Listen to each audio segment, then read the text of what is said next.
Suprabhat everyone. Students, in this video we will discuss our present perfect continuous tense and the Hindi recognition for the tense is से रहा है, से रहे हैं, से रही है. Students, this tense is very important because it is the combination of two tenses, present perfect and present continuous tense. And both the tenses have been discussed by us. In present continuous tense, we have discussed that the Hindi identification is रहा है, रहे हैं, रही है, रहा है, रहे हैं, रही है. और इसके अंदर हमने प्रेजेंट परफेक्ट के अंदर क्या किया था? चुका है, चुके हैं, चुकी है, चुके हैं, चुकी है, चुका है. ये दो है, दो का कॉम्बिनेशन है, लेकिन इसके अंदर से रहा है. अब यहाँ पे आप देखिए, रहा है, रहे हैं, रही है कॉन्टिन्यूअस टेंस के अंदर था और परफेक्ट कॉन्टिन्यूअस में से आ गया है. सिर्फ और सिर्फ किस चीज का डिफरेंस है यहाँ पे? से का. अगर हम से को हटा दें, इसको दबा लूं मैं, तो आप देखेंगे रहा है, रहे हैं, रही है, तो कॉन्टिन्यूअस आ जाएगा. मीन्स आधा स्ट्रक्चर हम कॉन्टिन्यूअस का लेंगे. फिर दूसरा है चुका है, चुके हैं, चुकी है. इसके लिए हमारा स्ट्रक्चर क्या था? सब्जेक्ट प्लस हेल्पिंग वर्ब कौन? हैज और हैव और प्लस वर्ब की थर्ड फॉर्म प्लस ऑब्जेक्ट. ये था. अब दोनों टेंसेस का कॉम्बिनेशन इसके अंदर हमारा आएगा, लेकिन हमारे लिए कंपल्सन है, मजबूरी है कि जहां पे हैज है आगे वो अपने साथ वर्ब की थर्ड फॉर्म लेंगे. और कॉन्टिन्यूअस की एक विशेषता होती है, इसके अंदर था अपना subject plus is am are helping verb अपनी प्लस वर्ब की first form plus ING plus object. अब स्टूडेंट्स, हमारे साथ सबसे बड़ी प्रॉब्लम क्या होगी? वर्ब होगी एक और कंडीशन आ गई दो. यहाँ पे हैज है प्लस वर्ब थर्ड है, यहाँ पे is am are plus verb की फर्स्ट फॉर्म प्लस आईएनजी है. हम कौन से रूल को फॉलो करें? खुद हमने दोनों को करना पड़ेगा, क्योंकि जो स्ट्रक्चर लिखेंगे वो आप देखेंगे कि उसके अंदर दोनों के दोनों हमने फॉलो करने हैं. तो इसके लिए सिंपल स्ट्रक्चर क्या होगा और उसमें ही हम डिस्कस करेंगे कि कैसे इन दोनों टेंसेस के कॉम्बिनेशन को हम एक दूसरे के साथ मिलाते हैं, सेटिस्फाई करते हैं. तो सिंपल स्ट्रक्चर हमारा बनेगा simple sentence subject plus has have. क्या आएगा? हैज हैव मीन्स परफेक्ट की बात आ गई, plus been plus V1 plus ING plus object plus since for plus time. ये हमारा स्ट्रक्चर बनेगा. सबसे लंबा स्ट्रक्चर इसी टेंस का होता है. अब हमने अगर नेगेटिव सेंटेंस बनाना है, क्या बनाना स्टूडेंट्स? Negative sentence. और नेगेटिव सेंटेंसेस में आपको बताया था मैंने, सिर्फ और सिर्फ हम सिंपल में क्या ऐड कर देते हैं? एन फॉर नेगेटिव और एन फॉर नॉट. और नॉट के लिए आपको फिक्स पोजीशन बता रखी है. कौन सी है? थर्ड. इसलिए subject plus has have plus a not plus been plus verb की first form plus ING plus object plus since for plus time. अब हमने इंटरोगेटिव बनाना है, तो 12-21 वाला फॉर्मूला आपको बताया था.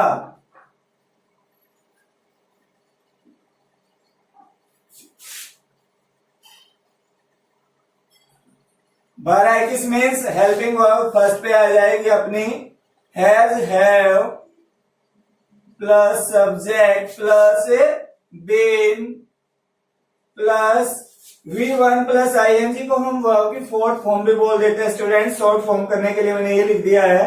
Plus object plus since for plus time और लास्ट में क्या आ जाएगा? Question mark.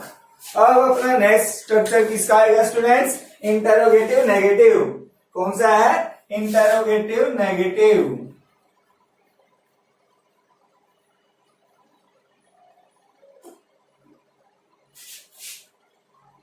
अब इसके अंदर सिर्फ इंटरोगेटिव के बाद एक ही चेंज करना है हमने नोट का, तो बाकी अपना यो क्या रहेगा, has have plus subject plus, आपको बता रखी है कौन सी पोजीशन, नंबर 3, तो इसलिए बीन से पहले हम क्या लगाएंगे, not plus been plus V four plus object plus since for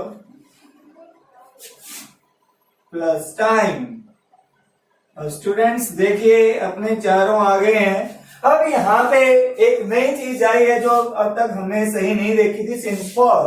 अब आपको बताया था कॉन्टिन्यूअस में रहा है, रहे है, रही है, इसमें है से रहा है, से रहे हैं, से रही है, तो इस से के लिए ही हमारे टाइम के लिए यहाँ पे आया है सिंस और फॉर। क्या क्या आ गए हैं, सिंस और फॉर। अब सिंस का यूज कहां पे हो, फॉर का यूज कहां पे हो स्टूडेंट्स, सिंस अपना होता है पॉइंट ऑफ टाइम के लिए, किसके लिए, पॉइंट ऑफ टाइम के लिए, और अपना फॉर किसके लिए होता है, पीरियड ऑफ टाइम के लिए, किसके लिए, पीरियड ऑफ टाइम। अब स्टूडेंट्स हम यहाँ पे फिर कंफ्यूज हो जाते हैं, पॉइंट ऑफ टाइम कौन सा है, पीरियड ऑफ टाइम कौन सा है। पॉइंट ऑफ टाइम स्टूडेंट्स वो होता है जो फिक्स, जो एक बार हो गया उसके बाद उसका कोई रिपीटिशन नहीं है। जैसे दिन के अपने 24 घंटे हैं, 8 बजे, 9 बजे, 10 बजे, 11 बजे, उससे लेके वापस 8 तक अपनी सुई आ जाती है, तो क्लॉक आवर्स। उसके बाद स्टूडेंट्स अपने डेज ऑफ द वीक, सारे के सारे एक बार ही आते हैं। डेज ऑफ मंथ, महीने की सारी तारीख।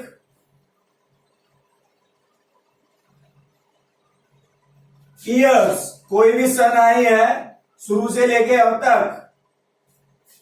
हमारे फेस्टिवल्स, क्योंकि वो भी साल में एक बार ही आते हैं। ठीक है स्टूडेंट्स, तो ये सारी चीजें हमारी कोई भी डेट ऑफ बर्थ वगैरह है।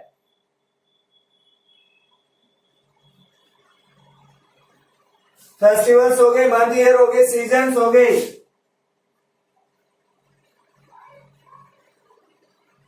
ठीक है स्टूडेंट्स, और कौन सी चीज रहेगी आपके अकॉर्डिंग, इसके अंदर और भी क्या ऐड हो सकता है, हमारे दिन के times of the day, means morning, हमारे दिन को हम पैर बोलते हैं, times of day, morning, afternoon, noon, ये सारे के सारे हमारे इसके अंदर आते हैं। तो ये पॉइंट ऑफ टाइम है जहां पे ये आपको मिलते हैं। ईयर के अंदर अपने क्या है, जैसे 1990 से 90, 91, 92 या 1 से लेके 2020 तक कोई भी अपनी है उसके साथ सिंस आएगा। अब क्लॉक आवर्स आपके आ गए हैं, 12 बजे से लेके वापस 12 तक सुई जाती है। Days of the week, Sunday से लेके सैटरडे वापस वहां तक सोई। डेट्स ऑफ द मंथ 1 से लेके 31 तक की। ईयर्स आ गए हैं, फेस्टिवल्स आ गए हैं, होली, दिवाली, हमारा बर्थ है, माई बर्थडे, माई एनिवर्सरी, कोई भी चीज है हमारी उसके लिए। Season, since, summer, winter, rain, ये सारे के सारे times of the day, morning, Noon, afternoon, evening, night, ये सारे के सारे अपने क्या है, point of time. Period of time जहां पे ड्यूरेशन दी गई हो, 15 मिनट्स, 15 मिनट हो गए, 15 दिन हो गए, 3 साल, 2 आवर्स। तो इस प्रकार से जो हमारे लिए अवधि होती है, ड्यूरेशन होती है, वो पीरियड ऑफ टाइम है। यहाँ पे हमारे को ये नहीं पता वो 15 मिनट कौन सी है, 3 साल कौन से हैं, 2 घंटे कौन से हैं। इन सब के साथ हमारा यूज होता है फॉर का, इन सब के साथ हमारा यूज होता है सिंस का। तो यहाँ पे स्टूडेंट्स कई बार कंफ्यूज हो जाते हैं। I think that your confusion will be clear with the help of these examples. अब हम ये बात करते हैं कि ये कैसे हमने सेटिस्फाई किया।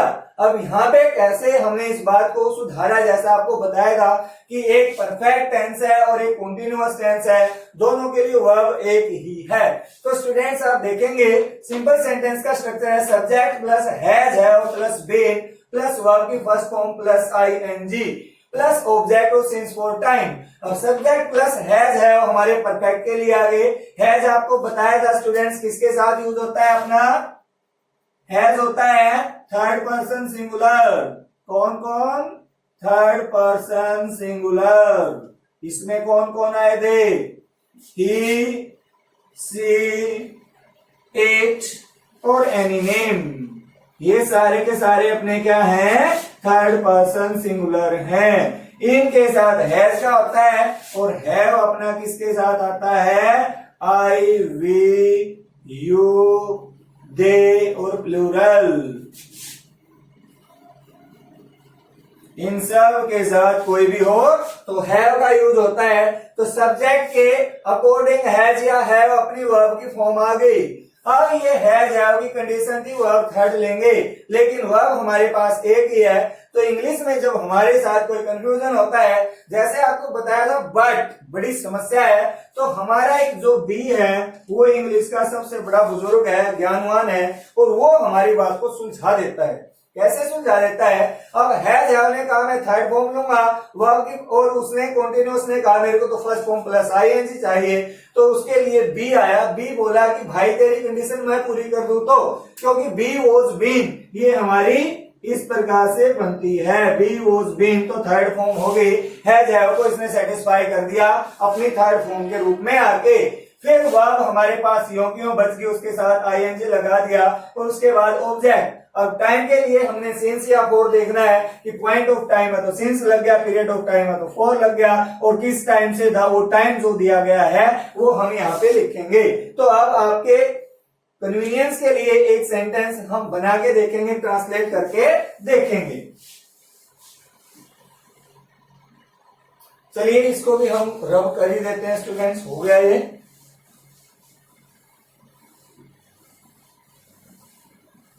सिंपल सेंटेंस आपने बनाना है, सुबह से वर्षा हो रही है। और स्टूडेंट्स इस प्रकार के सेंटेंसेस आ जाते हैं और हम इनमें फंस जाते हैं, विचलित हो जाते हैं कि कैसे करें, क्योंकि जो वर्षा वाला है इसमें हम कंफ्यूज हो जाते हैं। तो कंफ्यूज होने की कोई जरूरत नहीं है। इस प्रकार के जो सेंटेंसेस होते हैं उनकी बिगिनिंग हम करते हैं स्टूडेंट्स इट से। तो इट के साथ सिंगुलर है अपना क्या आएगा? हैज, और बीन आपको बताया था थर्ड फॉर्म के लिए। अब वर्षा होना रेन होता है, ये रेन के साथ हम क्या लगा देंगे? ING. It has been raining, काम हो गया जो काम हो रहा था। अब कब से हो रही है? टाइम दिया इसने सिंस, सुबह से, तो सुबह के लिए क्या लगेगा? सिंस, क्योंकि सुबह, दोपहर, शाम, रात और वापस एक सर्कल पूरा होने के बाद आएगा तो फिक्स है सिंस मॉर्निंग।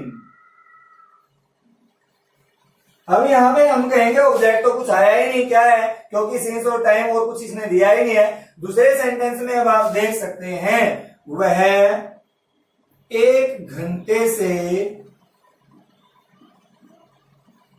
पत्र लिख रहा है। अब इस सेंटेंस में आप देखेंगे स्टूडेंट्स हमारा ऑब्जेक्ट भी आ गया है, ही के साथ भी हैज ही आएगा। बीन, राइटिंग, क्या लिख रहा है? पत्र लिख रहा है। लेटर, सिंस या फॉर, 1 घंटा है तो ड्यूरेशन है हमें पता नहीं, इसलिए फॉर एन आवर, ये अपना सेंटेंस बनेगा।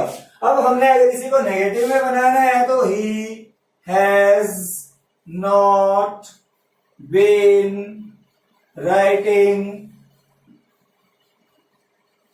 लेटर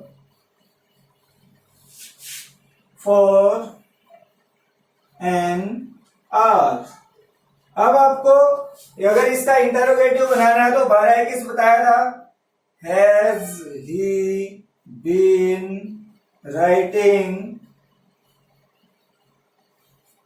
तो नहीं किया हमने, लेटर फॉर एन आवर, और लास्ट में क्वेश्चन मार्क स्टूडेंट्स जरूर लगेगा। अब हैज ही नॉट के लिए फिक्स पोजीशन थर्ड है, बेसिक से बीन हो, अब वो आगे खिसक जाएगा। Been writing letter for an hour।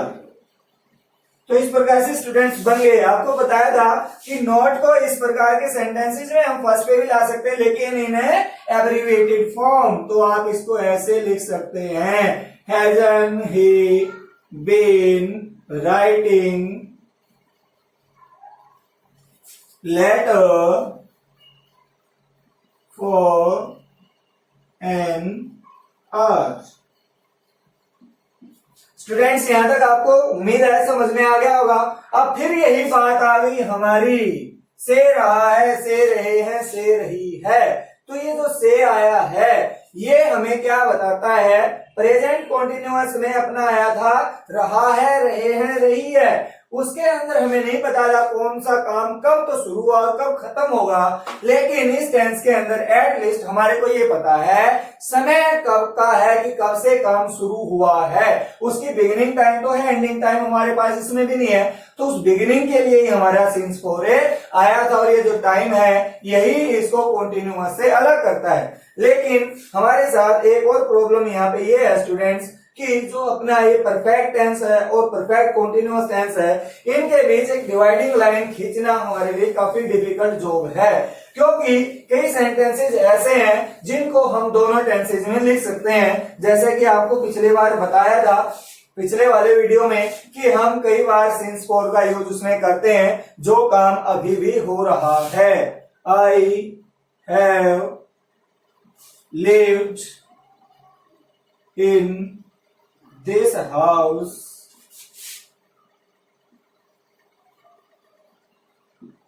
I have lived in this house means मैं अभी भी इस घर में रह रहा हूं। तो हम ये भी तो लिख सकते हैं I have been living in this house for 3 months।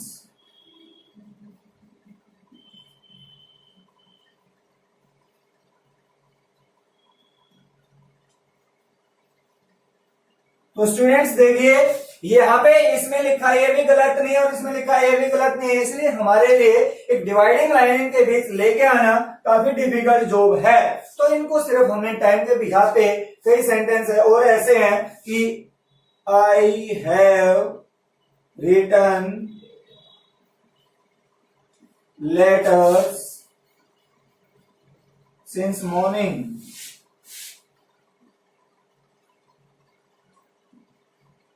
इसमें क्या बताया गया स्टूडेंट्स, कोई भी रिपीटेड एक्शन है कि मैं सवेरे से लेके अब तक लेटर ही लिख रहा हूं, तो इसको भी हम इसी फॉर्म में लिख सकते हैं।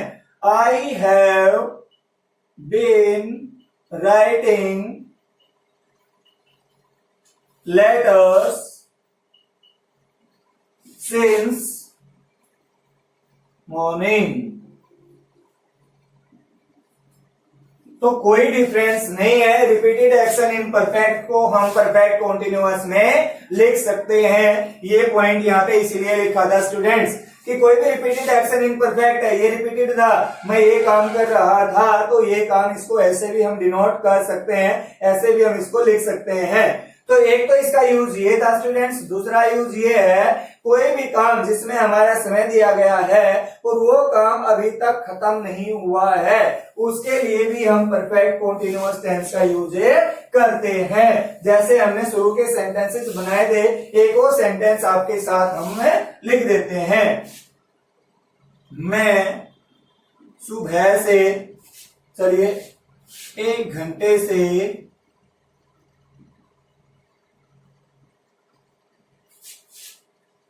विज्ञान पढ़ रहा हूं। मैं 1 घंटे से विज्ञान पढ़ रहा हूं। आई हैव बीन रीडिंग या स्टडिंग, क्योंकि रीड का मतलब होता है स्टूडेंट्स कोई भी चीज हम अपने सिंपल इंटरेस्ट के लिए पढ़ते, स्टडी होता है केयरफुली, हम ध्यान लगा के जो हमारे सिलेबस का पार्ट है में भी। तो रीडिंग के लिए नॉवल वगैरह और चीजें होती हैं, इसमें हमारा पूरा फोकस होता है studying science for an hour. Students ऐसे ही जो हमारे नियर बाई ड्यूरेशन होती हैं, छोटी होती हैं, और उनके साथ लास्ट लग जाए तो लास्ट लगने के बाद हम यहाँ पे एक आध में जो शॉर्ट ड्यूरेशन होती हैं वहां पे सिंस भी लगा देते हैं, सिंस लास्ट आर। अब इसमें हमारे लिए फिक्स हो गया कि पिछला 1 घंटा जो समय है उससे जस्ट बैक में हम जाएं, लेकिन ये शॉर्ट ड्यूरेशन के लिए होता है, लॉन्ग ड्यूरेशन में हम इसको अप्लाई नहीं करते हैं। तो इस प्रकार से भी हम इसको लिख सकते हैं। I have been studying science for an hour, I have not been studying science for an hour. Have I been studying science for an hour? Have I been studying science for an hour? Students यहाँ पे हमने haven लिख दिया है क्योंकि इसको contracted form में है, तो यहाँ पे आ गया और नोट थर्ड पे नहीं रहा है। इस प्रकार से हम इसको यूज करते हैं। तो स्टूडेंट्स आई होप ये आपको अच्छे से समझ में आया होगा। सिर्फ और सिर्फ यहाँ पे हमने जो ध्यान रखने वाली बात है, एक तो सिंस फोर का है स्टूडेंट्स, और एक जो टाइम है उसके हिसाब से देखना है हैज हैव बीन। कई बार हम कॉन्टिन्यूअस में गलती कर देते हैं कि आई हैव बीन राइटिंग, ये वाला इस प्रकार से हम नहीं करेंगे। I am writing for 2 hours ऐसे नहीं लिख सकते। I have been proper format आपको फॉलो करना होगा। Thanks students for giving your precious time, and I hope it is giving you pleasure in learning English and may be helpful to you in improving your grammatical concepts. So students, for my encouragement, for your betterment education, please share and like my video. Thank you students.